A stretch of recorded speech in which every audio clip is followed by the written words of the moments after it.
Welcome to the city of Adelaide. The Clipsal 500, without doubt, is one of the highlights on the Australian motorsport calendar. And again, the fans have voted with their feet. Yesterday, over 70,000 people came through the gate, and today is no different. Hi, I'm Aaron Noonan, and welcome to Race Day Extra. Today, the Yokohama V8 Utes are back on track, and they're celebrating something of a milestone. This weekend is the 10th anniversary of this fantastic category that kicked off in Adelaide back in 2001. Now today, the format is a little bit different. We're going to take the regular V8 Ute driver, we're going to throw them out in a pit stop and put in their place a nominated guest legend.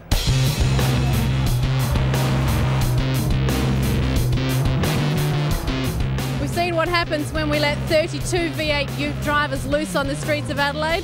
Well, now we're about to double it. Both the series regular drivers and their Legends co-drivers will compete in the final 12-lap race. And the entry list for the Legends reads like a who's who from both the motorsport fraternity and the sport and entertainment industries. He's best known for his memorable gold medal win at the 2002 Winter Olympics. But can Stephen Bradbury fend off his opponents and be the last man standing on race day?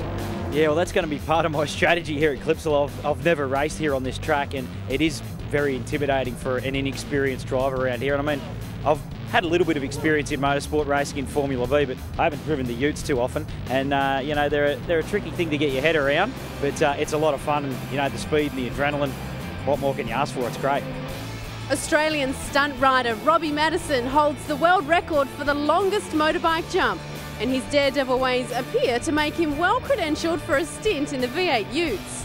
Yeah, I think so. You know, it takes a lot of experience to drive these Utes, and if you don't have experience, I think you just got to be crazy. So I'm taking that one.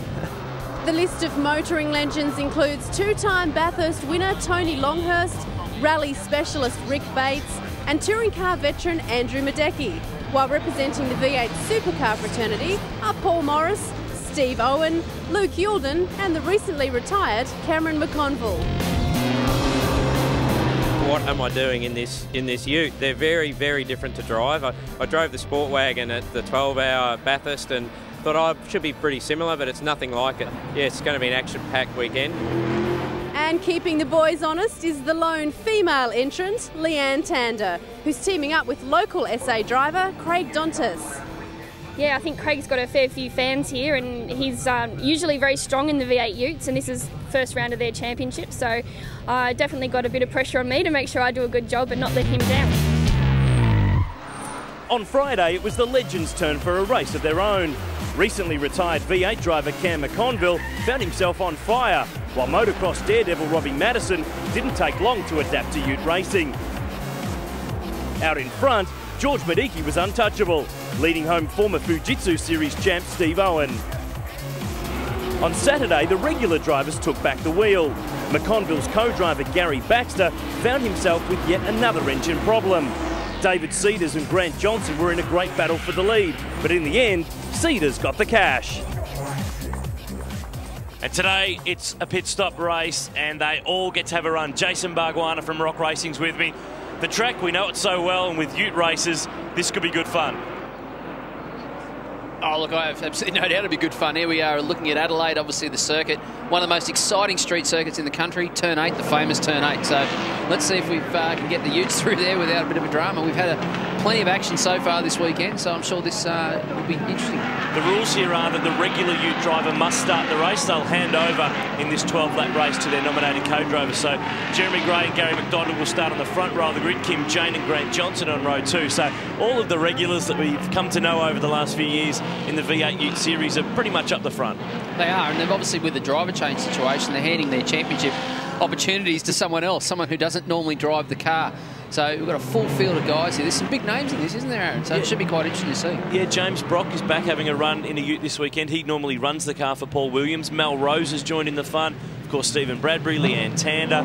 We've got just such a big, wide mix of guys. Paul Morris has already been excluded from one race this weekend, so who knows what it's going to do. Baxter and Conville with two non-finishers. They'll start down the back. We'll get it all started in race 3 for the Yokohama V8 Utes when we come back to the streets of Adelaide.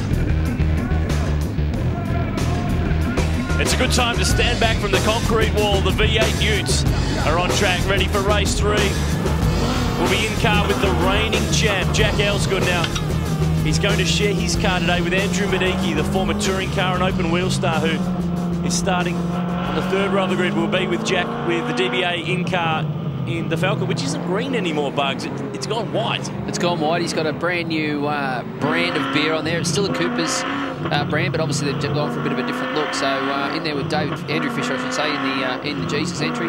Leighton Cranbrook and Melrose, they're a long way back on the grid. They'll be down the back there somewhere, so expect those guys. Obviously Leighton, a series champion, expect him to come through. And the big change for him is he's gone from Ford to Holden in the off-season, so he's getting used to a new car. Same with Craig Dontis, who will team up with Leanne Tander. He's moved in the off-season as well to Commodore, so hasn't just been going on in the V8 supercars, it's been going on in the Utes as well. It's all happening up and down pit lane, isn't it? So what a great way to start the Ute series off, though, here at Adelaide.